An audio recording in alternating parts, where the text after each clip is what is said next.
Good morning, everybody. I forgot to turn everything on. Here we go. All right, good morning, everybody. Nikki Burnett here. Today's Taste Life Nutrition Radio and podcast streaming live on KUHSdenver.com.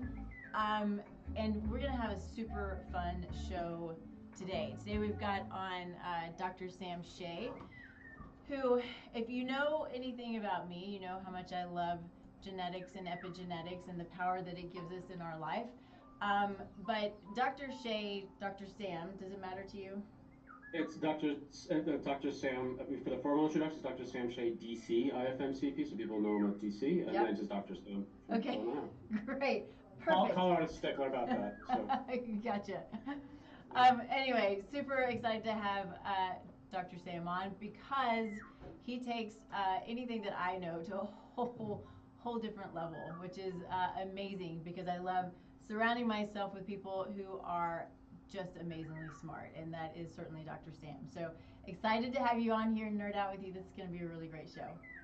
Thank you. It's good to be here. I love live radio. I used to have a radio show back when I lived abroad, and it was so much fun to have it live. It's cool. Yeah, it's a lot of fun, and it's fun too because it gives people the ability to watch it live at any point, but also, you know, we put it up, it's going to be on the podcast sites, and that makes it easy too. So we're sort of all over the place, sending out all the good information, so ton of fun. But anyway, okay, so let's do this. Oh, before I forget, I started to talk about it and then forgot to do it, but we always start the show with gratitude. Gratitude can change the world. I think it's super important for us to remember that, and you know, if possible, go to bed in gratitude and wake up in gratitude and think about it throughout the day, because I think it really changes our attitude, changes our experience in life, can change our epigenome, and I think it's super important. So, Dr. Sam, what are you grateful for? I'm grateful for, sounds strange enough, that technology for us to have this conversation and broadcast it worldwide or local or however far worldwide, it's all over. Because like right now we live in such an amazing era of interconnectedness, and if I had access to radio shows like this back 40 years ago, so many of my health problems could have been averted or greatly diminished, or it would just been a totally different world. Yeah. So we just have the gratitude of being able. I just have the gratitude of being able to now give back information that changed my life, and hopefully will help someone else. Yeah. It's amazing, isn't it, that our experiences are what make us who we are, and sometimes they're just really freaking hard, right? And I know we'll talk a little bit about, or as much as you want, about your past experience. I think stories are, you know, a big part of this show, and you know what brings people on this show. But it's amazing because life can be hard, but everybody I brought on this show today, so we've had this show now for 6 years. Everybody's been an entrepreneur. Everybody has a story that's a really hard story that has brought them to this place of giving and of love and of service. And that's what I love is, you know, I started the show with the word was truth, right? And so I want to bring goodness and truth and love to people, and give them just what you said, give them the ability to find answers, or at least start to move them down the line of finding answers when they, you know, so many people are just really struggling. And so, yeah. And we are in this interconnectedness, and some of us still feel so disconnected, which is kind of a scary, interesting dichotomy. And what's happening is that we're having a dissolving of communities and replacing with networks. And that's the difference. And you have a lot of breakdown of local analog social fabric, but a massive expansion, and almost like the fabric is shredding and more disperses out as we become more interconnected digitally through networks. And that, so we have this paradox of having more and more communication, but feeling more and more lonely at the same time. Yeah, it's crazy. Okay, so what am I grateful for today? I think that I have to be grateful that we're sitting in Colorado on mid-March, and it's going to be, I think, 80 degrees today. And I know a lot of people are really worried about that because we haven't had a lot of rain or snow, and it's a little bit early for this kind of weather, but I'm a sun girl through and through, and I'm just super grateful to be able to go out and be warm, have the windows and the doors open, and just take it all in. It just makes me really, really happy. So that's what I'm grateful for today, and I'm grateful for you. I'm grateful for you being here and sharing all of the wisdom that you have to give and the amazing things that you're doing. So let's do this. Let's start with a little bit, however much of your history you want to share, and then we'll dig into what you're doing to serve people. Sure. So my history follows a very similar arc, but the details differ. So the similar arc, you alluded to it, you prior entrepreneurs who are, and people who have been on your radio show, most people become entrepreneurs because they want to solve a problem that really plagued them earlier in their life, and they want to make sure other people don't suffer through that same problem, either or to the same degree or to the same length or to the same but they just don't want to talk people. They don't want to reduce suffering, just straight up. And so my arc followed the same kind of wounded healer. I mean, it's such a cliche that it's actually a constellation up in the stars of Chiron, the wounded healer. And mine I don't think I knew that. So Chiron, the centaur, and he, in Greek myths, he literally died so that he could free another person from their suffering. There's only two people. My father was a classicist. There's only two people in Greek mythology that are unambiguously beloved and that really don't have any moral complexity to them in a negative way. It's Chiron, the wise teacher, the healer, the instructor, and Hestia, the goddess of the hearth at home. And that's it. That's basically it. All the other ones are a bunch of pyromaniacs on top of Mount Olympus. My arc as a wounded healer started when I was 6 years old. It's with a confluence of things, tragedies. One was a really horrific divorce between my parents. I called it a nuclear divorce, and me and my siblings were caught in a blast radius. And then it combined it with a lot of violence in school that just was unending for years and years, and none of my quote friends, the students, the faculty, the staff, and certainly the kids would intervene, or my parents. And it was just allowed, and seemingly, and I was gaslit at home, and I was assaulted at school, and it led to, and then the food my parents in the 80s fed me was just terrible. It was basically high gluten. I can't believe it's not butter, which is this hydrogenated death. Lots of orange juice, which is pure sugar, all the candy and so on. In fact, I'm writing. I'm also a stand-up comic on the side, and I use stand-up comedy as part of my advocacy and education work. I did my first comedy show, which is, people want to look it up. It's available for free online. It's called Neurospicy: Love, Life, and Comedy on the Spectrum. Because it turns out I have Asperger's syndrome. So I did a full 1 hour show. It's worth it. Look it up. It's so good. Yeah. Thank you. And it's clean observational comedy that's designed to bring people together. And I'm working on my second show right now, and it's on what it was like to grow up in the 80s and describing the 80s through the lens of my childhood breakfast, where the best way to summarize the 80s, it was equal parts nostalgic and sinister.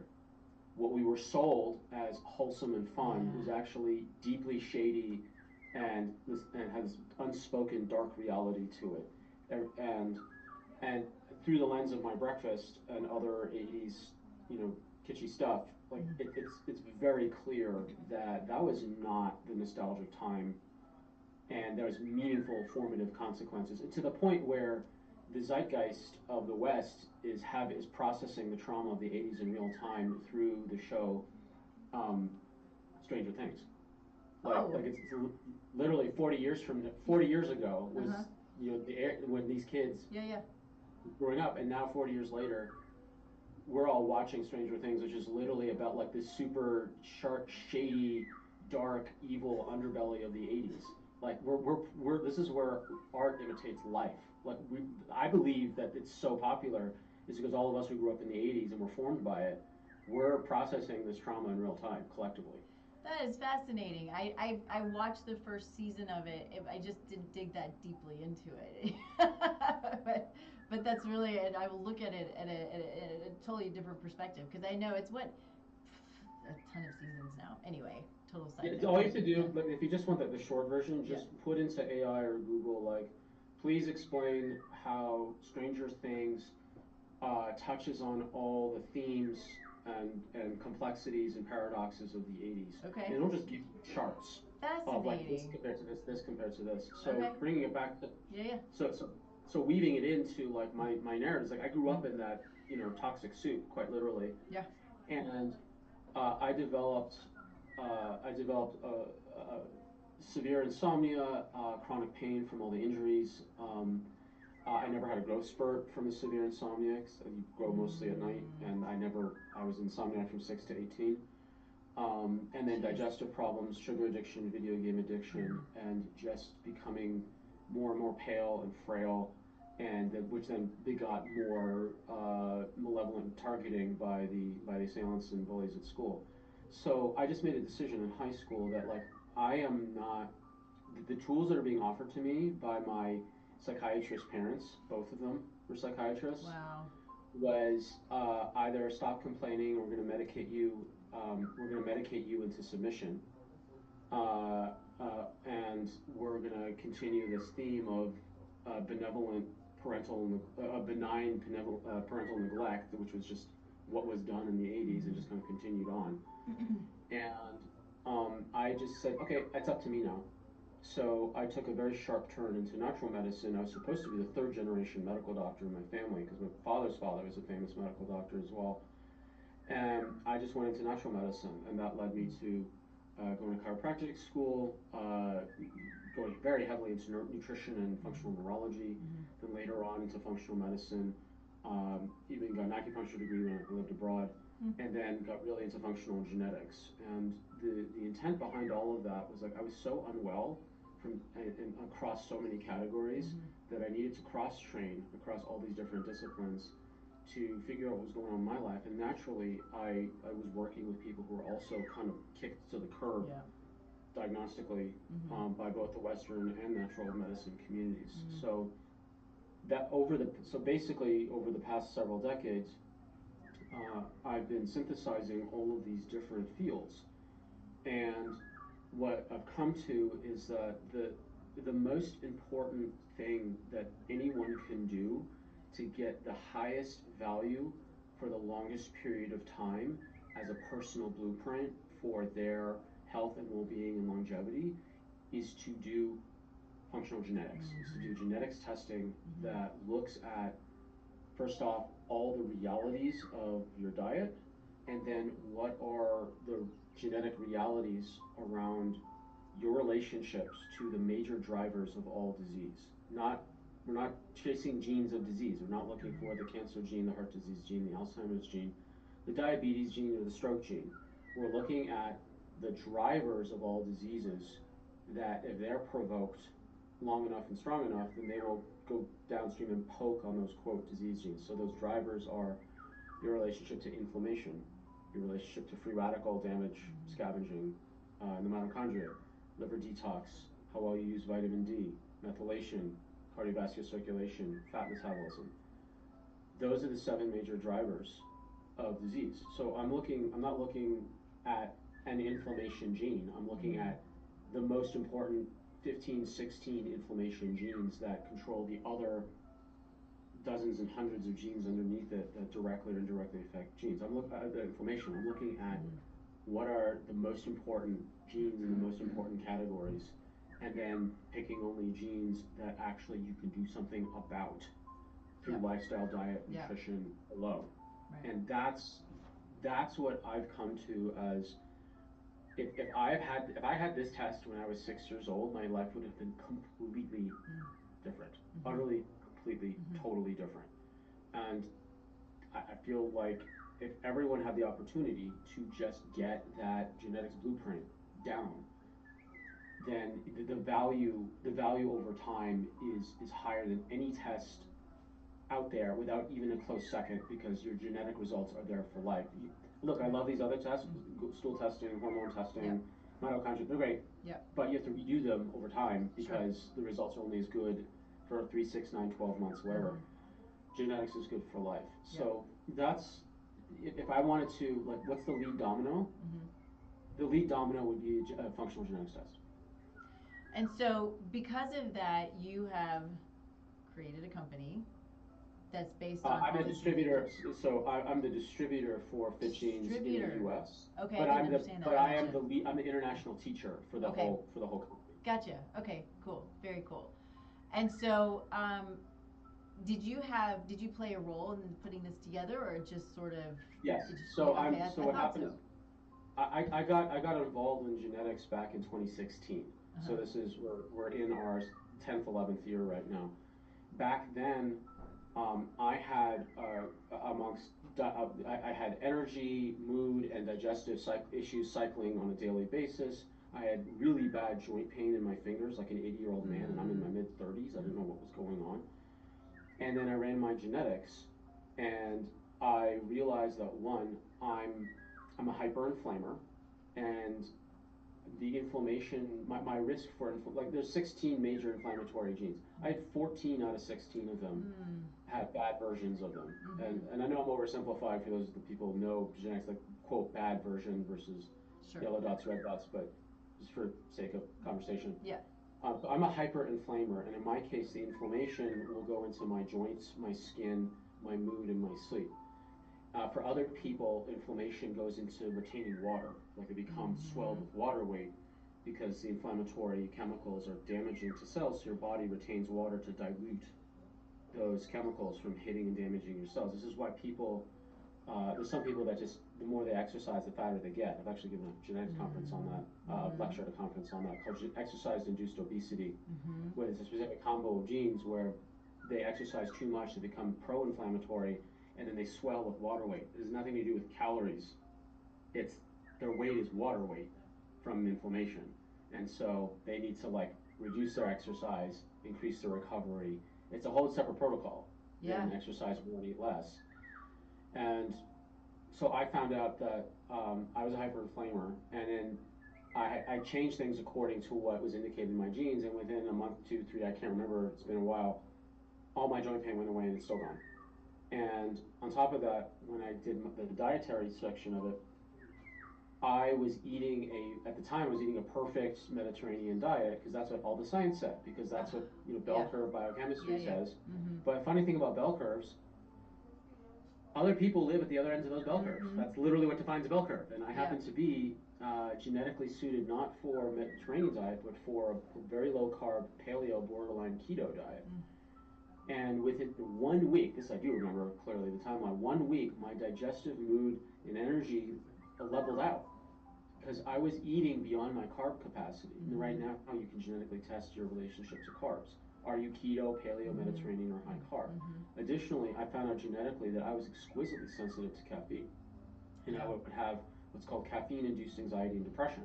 Now, I don't care how bulletproof you make that thing, and I stuffed so much coconut oil in it, you know, make any biohacker proud.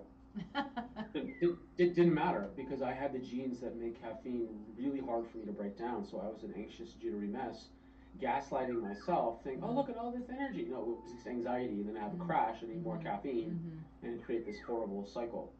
Other things I found out about my diet, like being histamine sensitive and high reactions to food intolerances, and the gene for sugar craving, and the gene for not feeling full, it's called the satiety genes. Long story short, I was able to identify solidly what were my dietary boundaries, what was my dietary reality, and then what was my inflammatory and drivers of all disease reality. And then I now had a roadmap to change going forward. I love this so much, and the logic of the company was more impressive than any other genetics company I ever looked at, because they actually prioritized the genes and picked very specific, narrow band of them that were valuable, as opposed to more the better. More genes is not better. Higher prioritized genes that are actionable and organized is better. And I've never seen a genetics company do that. So I got heavily involved to the point where I was editing reports, I was lecturing at conferences, I was teaching, and then I designed 2 brand new reports that are now released In fact, they were completely wholesale replacing the carb tolerance test with my report because it's such a massive upgrade. Now everyone's getting that. Okay. I've now generated 2 completely novel reports that actually summarize all the other major reports into one usable, beautiful, practical, prioritized document. Mm-hmm. So what it does for the public is like, oh, this is the genetic preferences for my diet, the genetic preferences for my exercise, the genetic preferences for supplements. And then for the practitioner, it can reduce interpretation time down from hours to like a fraction of that. Yeah. A fraction. I started out years ago using, I think, as far as I know, it was one of the first ones that came out at the time. Of course, I was new to it, but it was methyl-genetic nutrition analysis. Mm. That's a mouthful. Yeah, it is. And so it's research based, which I didn't know at the time, but I think everything was so research based. But it's giving you reports on hundreds and hundreds and hundreds and hundreds of SNPs, and it gives you, the enzymes and the genes, and then the SNPs, and then it gives, I'm overwhelmed even hearing this. I know, I know. Describing it, I'm feeling dizzy. Right? So I learned from it, and I didn't know any differently at the time, and I actually still have it because I'll refer back to it periodically. Sure. But it's amazing because they'll sit there, they have in there, okay, these are all researched, or these are less researched, these are more researched, but it is for the researcher, right? Mm-hmm. And it's so much and so overwhelming. And I've moved away from that, when I'm working with my clients at this point. But there's so much, and people can get so overwhelmed, especially if it's not your world. And having something that is so specific and that you can take and use day to day, that can truly make a difference without being overwhelming and confusing, is really key to all that we're doing. And one of my favorite things, when I'm working with clients, is using the genetics and then bringing in, which I know you do too, but bringing in the goals and the lifestyle biochemistry labs that have been done, and just you sort of start to layer in the information, and people absolutely. are like, this is, it's a game changer for people. Yeah, my take, what I say to people unambiguously is like, genetics is amazing, and I think the first step. It is certainly not the last step if people want to optimize further and want to have complex things they're dealing with. It's the foundation.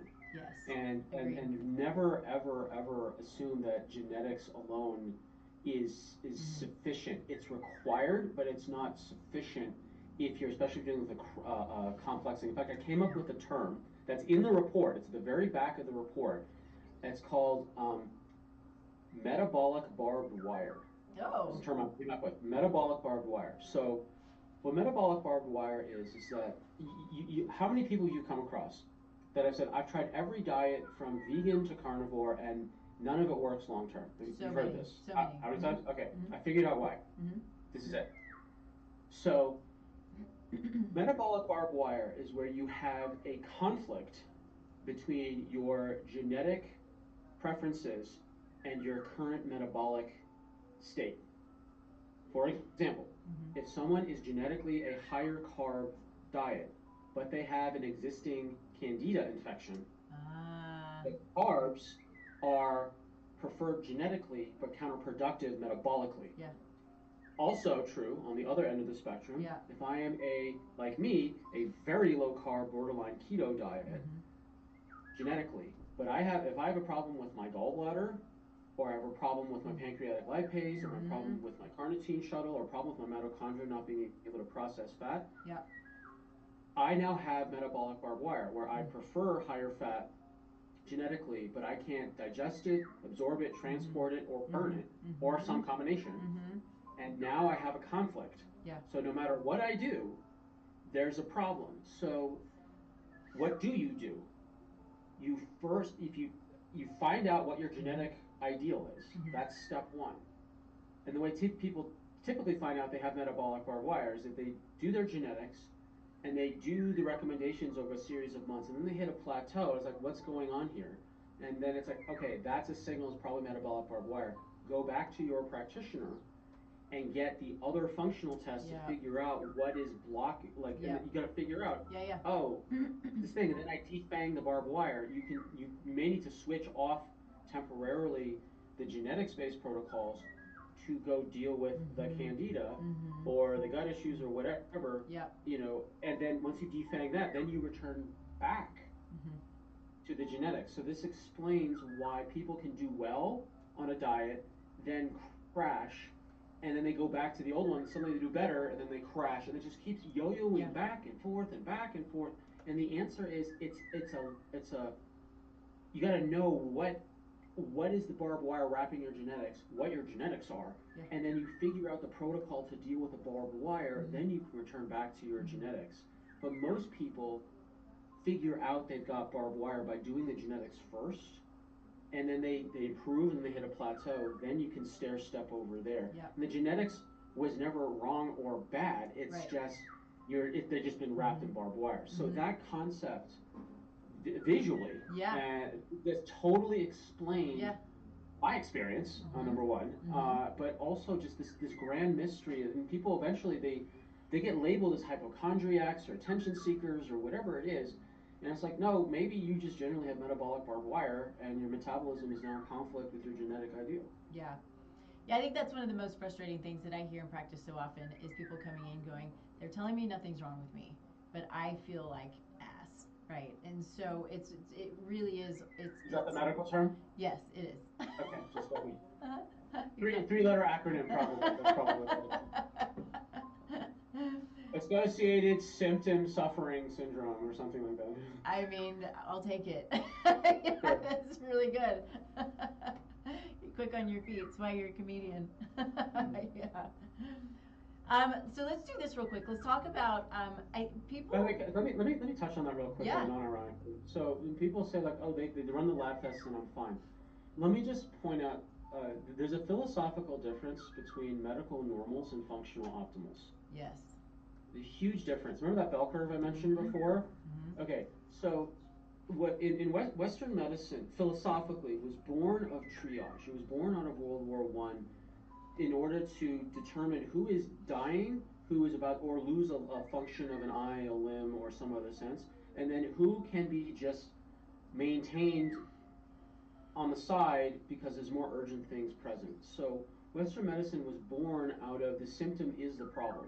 Crisis management. And Western medicine philosophically is ideally suited for bringing people from crisis to stability. Functional medicine is not ideal for crisis to stability. No, philosophically, functional medicine is helping people go from chronic to normal to optimal. They're different tools, different philosophies, and the problem is mission creep into either sides of the sandbox. That's the conflict. The tools are necessary for different situations. The problem is when you cross-contaminate the tools into the wrong situation. So when someone goes to a Western practitioner and they get a series of like blood tests and the person's lived experience is like, I feel terrible in some indescript or specific way. And then there's some bevy of tests of varying degrees of complexity and depth and variety there. And then they're told, well, your numbers are fine. There's nothing wrong with you. What, from a Western lens, from their training, if they're just looking from what's in the bell curve, what's within the medical normal, they're actually telling the truth from their lens because it's outside that bell curve that now it's pathological, it's a crisis, we need to intervene. Now, if your range is from 2.5 out of a scale of 0 to 100, your range is from 2.5 to 97.5, and that's your range. I mean, imagine trying to fit someone in a shoe size. Like, oh, as long as your shoe is within that range of 2.5 to 97.5, then you're, quote, fine. Now, for those of you who are familiar with statistics, you would have caught I picked the number 2.5 to 97.5 very specifically, because that is the normal range of the bell curve. It's the bottom 2.5% is considered outside the bell curve, and the upper 2.5% from 97.5 and above is considered outside the bell curve on the other end. So the normal bell curve is 2.5 to 97.5.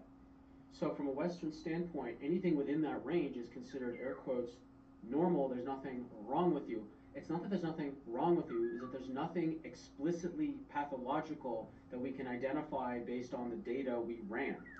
That's what that actually means. From a functional medicine standpoint, you can still have air quotes medical normal numbers, but you can be outside the functional optimal. Typically, the functional optimal is not between like 2.5 and 97.5.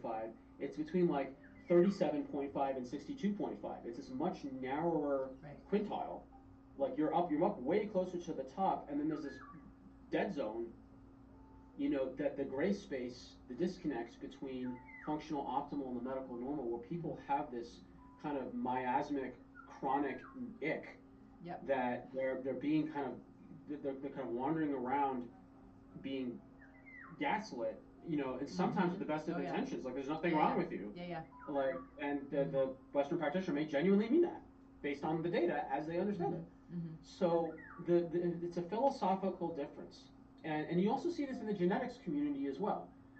You have basically 4 types of genetics tests. You have the, you know, it's around St. Patrick's Day. You have like what percentage Irish are you?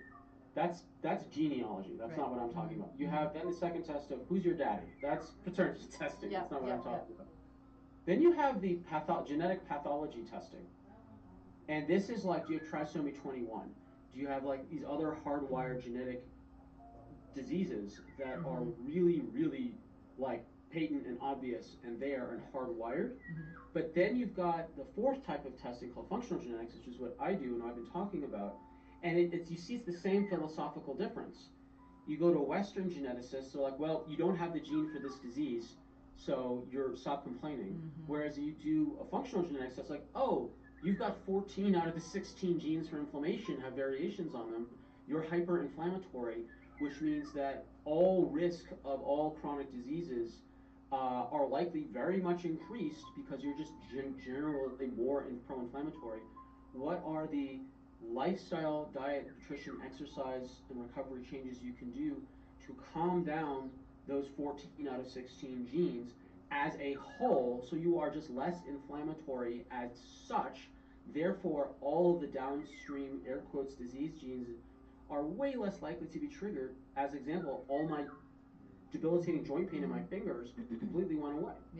So we have this philosophical difference just in a microcosm in the genetics world as well, not just in blood tests out there in the wild. Yeah, it's fascinating. I love that you explain that so well. When it comes to the functional test or the functional ranges, I always tend to say more red flags come up, right? So we have more data, more red flags come up if we're looking at functional ranges as opposed to your 2.5 versus your 97.5, right? I mean, one of the best examples is vitamin D. Like the ranges on vitamin D can be crazy from between 30 to 100, 20 to 100, when the optimal range, according to functional medicine, is between 60 and 80.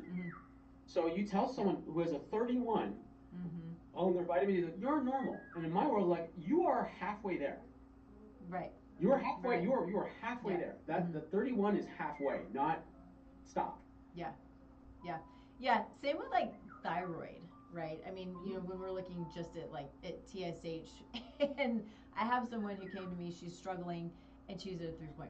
She's like, the doctors say I'm normal. I was like, you can still have issues at 3.5, you know. So I like to replace the word normal with usual.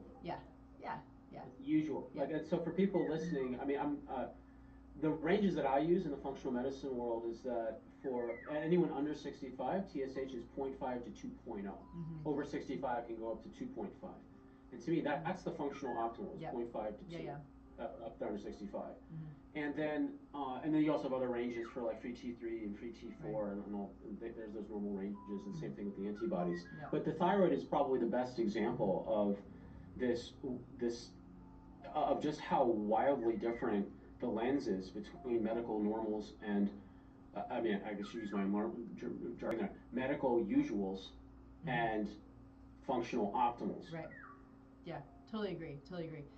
I want to jump into out of curiosity, what are your ranges on the TSH? I said 0.5 to 2. Do you what's your range? I think I've gone up to 2.5, but it's become, as I've grown in my practice, it's gone a little lower and a little lower. I think when I first started practicing, I think that the range was up to 3, but I no longer see it that way. You know, yeah, I agree with that. Yeah. Carbohydrates. I think you know we've got 2. Well, I think everybody's so confused about the macros no matter what, but carbohydrates is one of those that is really frustrating for people. Do you do carbohydrates? Do you not do carbohydrates? What are carbohydrates? You know, is it just sugar and bread, or is it vegetable and fruit? Right? And so people get really, I have one in particular who I'm thinking about right now who is deathly afraid of carbohydrates. Because at one point she lost some weight, but now everything is super skewed on her. It's been years that she's been hardcore avoiding carbohydrates.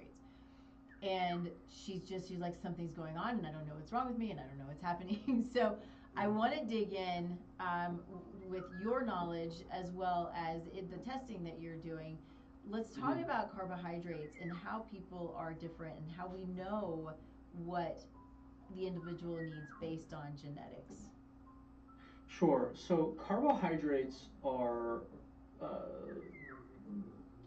pun intended, complex. And I want to just get some definitions out there. So we're talking about carbohydrates as a general term. The technical term is actually starch. But I think just for sake of argument, we're going to talk about 4 categories of carbs. High carbs, low no carbs, and then resistant carbs. So the high carbs are basically are calorie-dense foods that are made up of polysaccharides or carbohydrates that can be broken down into calories for the human system. So grains, sweet fleshy fruits, tubers like potatoes, high carbs. Then there are lower carbs, things like nuts and beans that have some carbs in them. You know, lower carb fruits like berries. And then, like a Granny Smith apple is not in the same category as a Gala apple. Right. Like, it's different. It's just way less sugar, much more fiber. So then the third category of low, no carbs are things like fiber, like green vegetables, like cucumber. Not a lot of calorie carbs, but fiber, mostly water. Celery technically has carbs because of it's just the structure of the plant is technically a carb, but we call it fiber. So you got high calories, low calories, fiber, and then resistant carbs, resistant starch. That's calories for your gut microbiome, not calories for you. Calories for the gut microbiome. Now there are some calories like barley and chickpeas. There are some calories that go to you as well, but these are the 4 broad categories: high calorie, lower calorie, fiber, resistant starch, resistant calories for your gut biome. Does that those categories track in your experience? Absolutely. Okay. Yeah. So now the question is, okay, how much, and how do we know? So there's a new type of genetics test that does not look at the variation or the version of the gene. Like there's 3 versions of a gene: green, yellow, and red, which correspond to 2 air quotes good copies, 1 good copy from mom and dad, a yellow dot, which is air quotes 1 good copy, 1 bad copy from either mom or dad, and then air quotes red dot, which is for quote 2 bad copies, one bad copy from each parent. That's the type of gene. But there's a different type of genetics test that we're looking at that specifically guides how many carbs you should be having. And that's looking at the number of duplicates of a specific gene. It's called the AMY1 gene for amylase. Amylase is the enzyme that breaks down carbohydrates in the first step of digestion. Amylase is made and is sent out into the saliva. Yep. So if you miss this step, then you have all sorts of indigestion problems because you need to break down carbs starting from the saliva. Yep. And if you don't have enough of this enzyme, or you have too many carbs to overwhelm the amount of enzymes you have, or you just rush through your eating and you're such in sympathetic dominance you don't even make enough saliva to even send out the amylase, or you're dehydrated or other things, like you're not going to break down carbs properly, leading to indigestion, fatigue, and mood swings, which were the exact 3 things that I had in 2016 when I was eating this quote perfect Mediterranean diet. And perfect, I mean, I knew the names, it was all organic, local, I knew the names of my farmers and their chickens. Like, it was a perfect diet. The quinoa was grown, by left-handed monks that delivered them by newly hatched monarch butterflies, and they were sung to as they faded away. It was a perfect diet, and I was still a mess. Yeah. So what happens is that when you genetically test for the number of copies of this gene, the best way to think about it is that your digestive system is a fort. The carbs charging the fort are Vikings. The number of copies of this gene are the number of cannons that line the fort. The more cannons you have, the more you can mow down these Vikings. The version of the gene, the green, yellow, red dot, that's the version of the cannon, not the number of cannons. It's the version of it. Yeah. And the AMY1 gene is unique because the difference between the green, yellow, and red version is trivial. The version actually doesn't really matter. It's the number of cannons you have. I'd rather have 10 red cannons than 1 green cannon. Yeah. So the more cannons you have, the more carbs you can mow down. So genetically, people who are like Mediterranean, they're like about a 6, 7 or so. When I ran my genetics, I had a grand total copy number of 2. The second lowest you can have. You can have up to 20. Okay. Now, when you look at what that means is that I have very little capacity to break down carbohydrates. So the lower your copy number, the fewer carbs you can actually tolerate. So once you know your number between 1 and 20, now you have a guide on are you high carb, Mediterranean, paleo, or even keto. And high carb people exist, just like keto people exist. I've only seen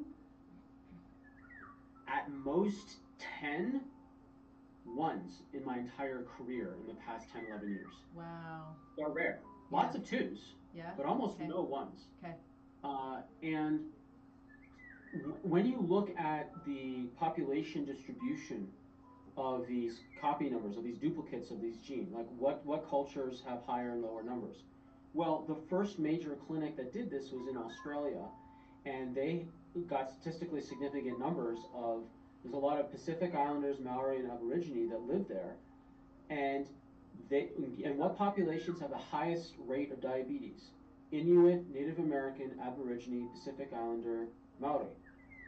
And guess who have the lowest copy numbers of this gene? Yeah. These populations. Now, and because there was a genetic bottleneck where there was just like no agriculture. It's just not there. So there's no incentive to create duplicates to cope with the additional amount of carbs. Now, why would I have such a low number? Well, my ancestry comes from northern Russia. Not a lot grows there. Same thing. Same thing. So then you have other cultures like in China. This test was done a lot in China. Their average copy number is an 8. So you have a multi-thousand-year rice culture. Europe is like 6 borderline 7, mostly 6.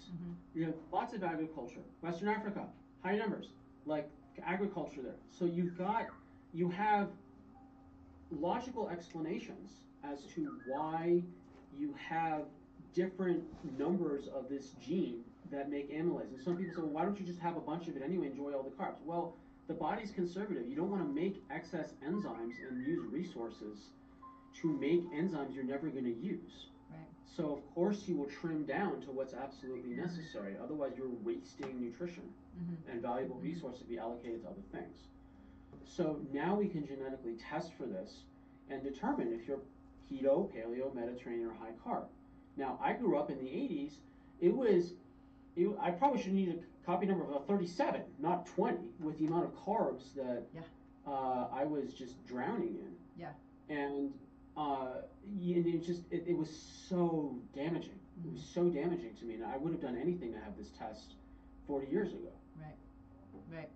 Yeah, it's interesting because there's, like I said earlier, there's so much confusion on which way to go, and having the knowledge on something like this and the ability to manage these chronic situations is so good. I want to talk now. I've got my little list of all my little questions here. Just kind of digging in because one of the things that I think that where do I want to go with this? I think actually, let's do this. Let's go to fat. Let's talk about fat as far as, again, people are, well, in the 80s, right? Low fat, high carb. Fat's bad. Fat causes cardiovascular disease. So what are you seeing when you're guiding people with whether it's the amount of fat or the types of fat, which is probably not a great question anyway, because nobody does well with the trans fats and the things that we grew up with in the 80s. But what are you seeing for people who might be lower fat or higher fat types of genes, genetics? Okay, so are you asking me about like how do people navigate weight loss, or how they navigate cardiovascular disease? Yeah, let's go with the weight loss. Okay. Yeah. So genetically, I've observed 3 major categories of stubborn weight gain that are genetically based. People can have one or some combination. And then if people are struggling with weight, it would be very, very useful to get your genetics run to see which of the 3 or in combination you may be struggling with. And by far, the 3 types are inflammatory water weight, the second type is hormonal toxic weight, and the third type is caloric fat weight. And by far, the thing that I see the most common is the inflammatory water weight, by far. Okay. Yeah. And so what does that mean? Is that when you are hyper-inflammatory and you eat foods that are inflammatory, then you put on water weight, not caloric weight. Mm-hmm. And go back to mentioning this earlier, there's about inflammatory water weight gain, because the inflammatory chemicals damage cells and tissues, and so the body will retain water to dilute the inflammatory chemicals so they hit the cells less frequently, and it buys the liver and kidney time to flush out the inflammatory chemicals. Now, I will give 2 examples of how people can unscientifically but anecdotally see if they're a hyperinflamer. I came up with something called the muffin test. Not muffin top, the muffin test. The muffin test is the following. You eat half of a generic store-bought muffin, and you gain between 1 and 4 pounds within a 24-hour period. Mm-hmm. Now, unless that muffin was last year's re-gifted Christmas fruitcake, it did not weigh 1 to 4 pounds. Right. So why did you gain so much weight from half a muffin? Mm-hmm. Because the sugars, the chemicals, the preservatives, the sprinkles, the colorings, the whatever leached through the little plastic wrappy-doo, all is massively pro-inflammatory. You put this inflammatory dose through your intestinal system, which created inflammation through the entire intestinal system, which then spread inflammation through the whole body, and then your whole body's now retaining water to dilute the inflammatory chemicals to buy yourself time so that your liver and kidneys can clear it out. Yeah. That's the muffin test. That's great. A way you can know, I'll talk about my father as an example. Took me years to convince him to stop having high gluten toast and cheese and other foods that were overtly pro-inflammatory, and he agreed to one day and one day only where he would have chicken, coconut oil, broccoli, and coffee and nothing else. And I watched him. That's all he ate for the day. Mm-hmm. He weighed himself in the morning and the next morning, and he hates exercise, so he didn't exercise. So in one day, on this one diet, he lost, according to him, 4 pounds. Wow. Yeah. Now, he didn't exercise at all. He certainly had calories. So what was it? It was all water weight being dropped from suddenly his body had a chance to go, okay, we can get rid of the inflammation now. Yeah. So that's inflammatory water weight. Now, genetically, people can be very pro-inflammatory. Then there's some other specific genes that also wind up the inflammatory response, like if people are sensitive to histamine. Histamine is an adjacent branch of the inflammatory pathway. The best way to think about histamine, people, I'm high histamine if they get stung by a bee and they swell up. Okay. The bee if your bee stings your arm and your arm swells up, the bee did not inject a half quart of water into your arm to make it swell up. That's not a thing. What happened is that the bee injected venom, concentrated venom, and then the body pulled the histamine switch, which is the body's flood switch. We got to drown the area in water, very much like swelling up our whole body with water if we're inflammatory, but on a local level, it's histamine does the local level as an emergency to drown the venom in water to stop the venom from corroding and eroding nerve, muscle, bone. Well, sorry, only like certain snakes can erode bone, but you get the point. Like venom, yeah. Snake, spider, centipede, bee sting, wasp, snake, whatever. Your body uses histamine to flood the area with water. So,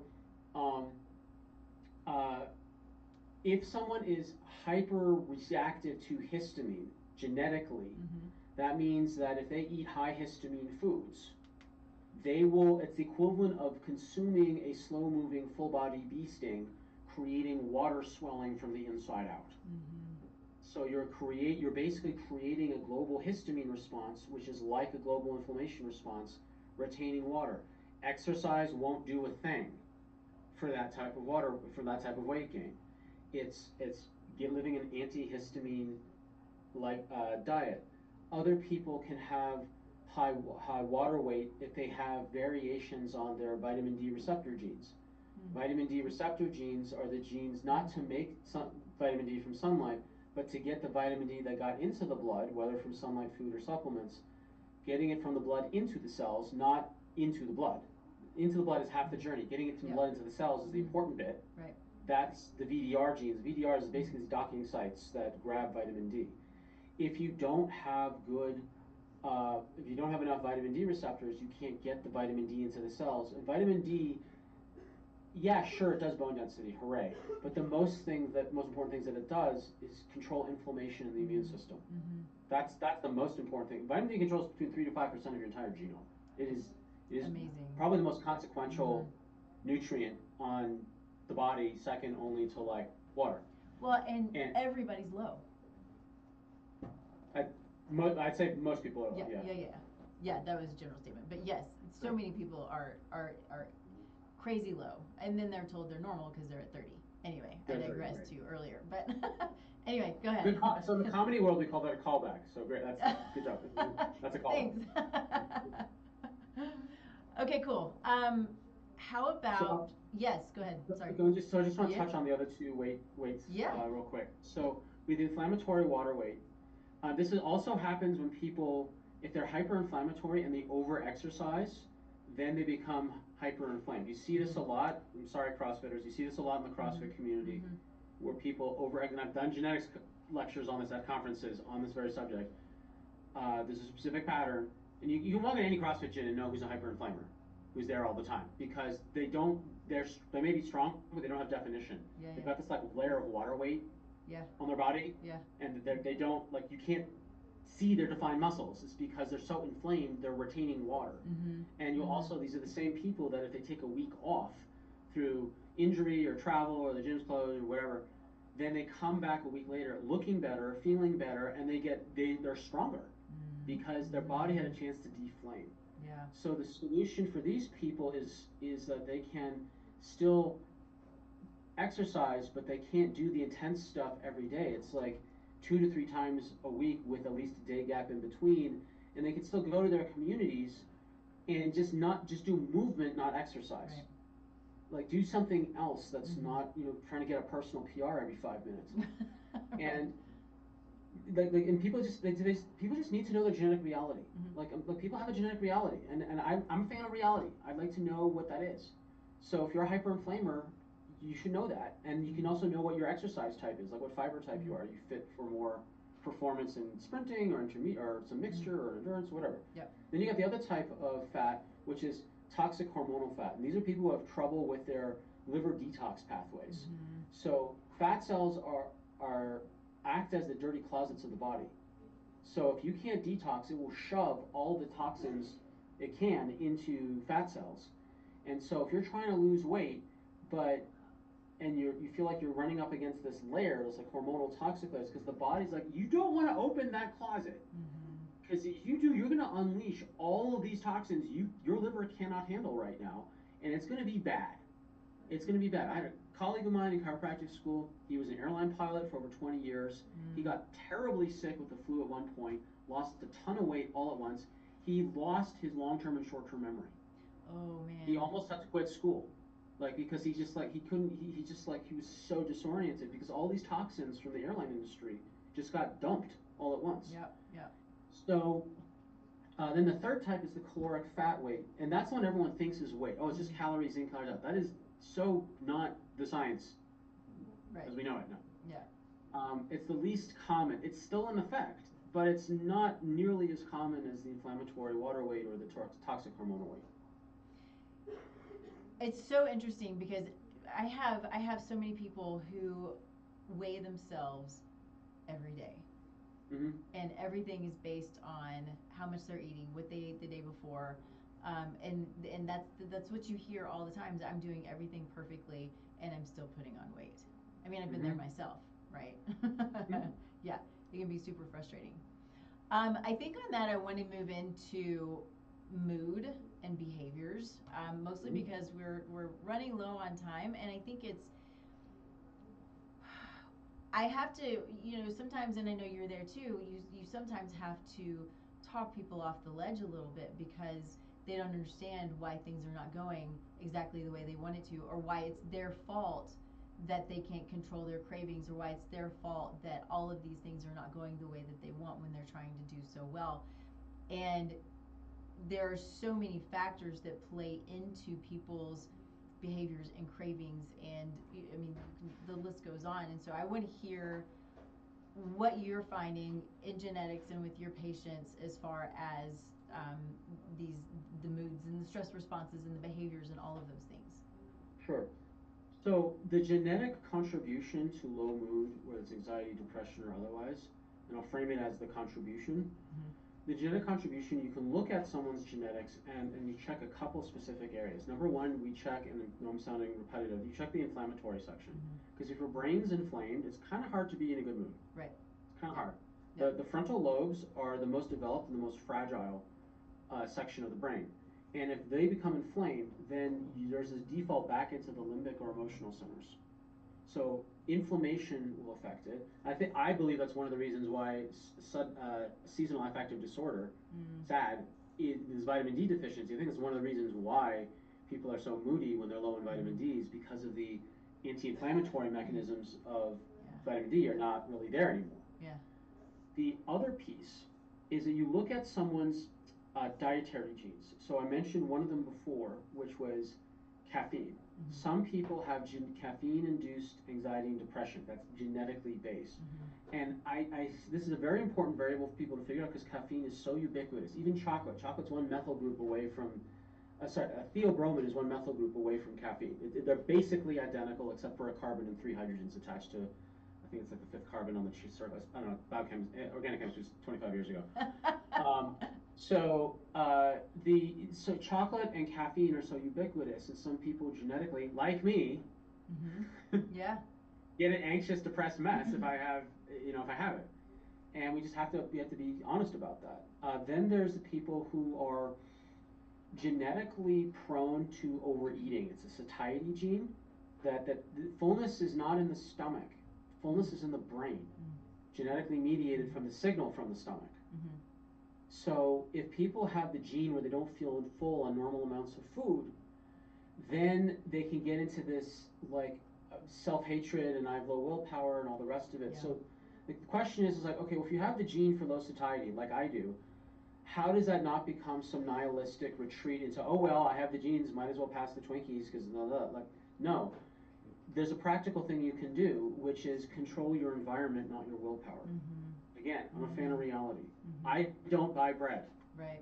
Because I'm not stronger than bread. I'm smarter than bread, but I'm not stronger than it. It wouldn't make it from the grocery store to the car, half of it, and the other half would be eaten in the car on the way home. I just don't buy it, so I can't lose. Right. And that's how I control. That's one way I control my environment. Same thing with sugar craving. I have the sugar craving gene also. So do I, yeah. And so if I just don't have sugar in the house, I can't lose, and I don't try to fight my willpower. Yeah. I love that. Which gene is the satiety gene? The satiety genes is actually a combination, like leper gene, the LEPR, and I'll get the exact ones for you. So there's a combination of three that are the most influential, and okay, here we go. We're looking. Sorry, I wasn't trying to test you. No. It's that it's FTO, MC4R, and LEPR1.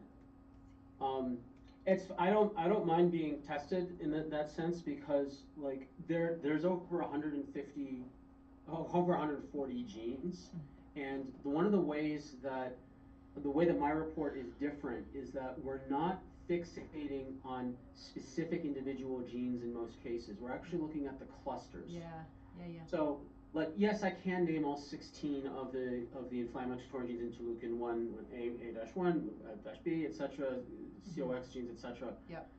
Because I look at those so frequently, because their combinations are much more consequential. But what we want to look at with genetics is stop fixating on necessarily an individual gene, except in the few cases where that matters in a functional state. We want to look at the cluster. So we've got 3 genes that regulate satiety. What is your general picture of those 3 combined? Yeah. And so then it's like, okay, are you globally a red dot, a yellow dot, or a green dot between the weighted average of those 3 genes? That's why the interpretation is so fast. Yeah. It's because I'm not agonizing my time over every individual gene. I'm looking at them in functional groups. Yep. And then taking a weighted average to then practically work on myself or help someone else. Like, look, you have, as a gestalt, you are genetically vulnerable to overeating. Let's work on the strategies for that. Yep. And as opposed to just like, well, the leopard gene is MMCAR, is that, and it gets confusing and not helpful. It's hard. Yeah. Super overwhelming. Awesome. Well, we are at time. I could probably spend another 4 hours learning from you and talking about this stuff. Talk again soon. Well, and we are, which I'm super excited about. We're going to have you on again. Very different topic though, right? I think in October. I don't know if you remember, but I feel like it's October. That feels right. Yeah. I think that's right. And so we're going to be diving into spectrum, into is that correct? Is that what we're? It's either we're talking about what it's like to be on the spectrum, or we're going to talk about functional labs, like the other 5 types of labs. But it's in our emails. We'll figure it out. Yeah. I feel like it was more along the spectrum, because I don't think I've had anybody come and talk about that, especially. Either works. It's fun. I mean, I have a full 1-hour special on what it's like to live on the spectrum, and like there's a unique, in terms of health, like there's some specific health issues that people on the spectrum are more likely to experience. But in general, like I think everyone here who's listening knows someone that either is on the spectrum or they suspect. And the joke, I can't take credit for this joke, I wish I could. Oh, that person hasn't been diagnosed, but they have been peer reviewed.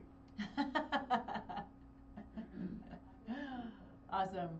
Well, I'm excited for that show. I'm excited to have you on again. This has been eye-opening and just really fun to hear. I was like, I really don't even have to say anything. I can just let you talk, which is great for me.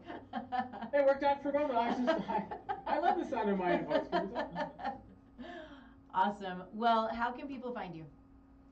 So, drsamshay.com, drsamshay.com is my main practice, and then my genetics, people, the lay public who want to get their own genetics test done, go to thednadecoded.com, THEDNAdecoded.com, no dashes or anything, thednadecoded.com.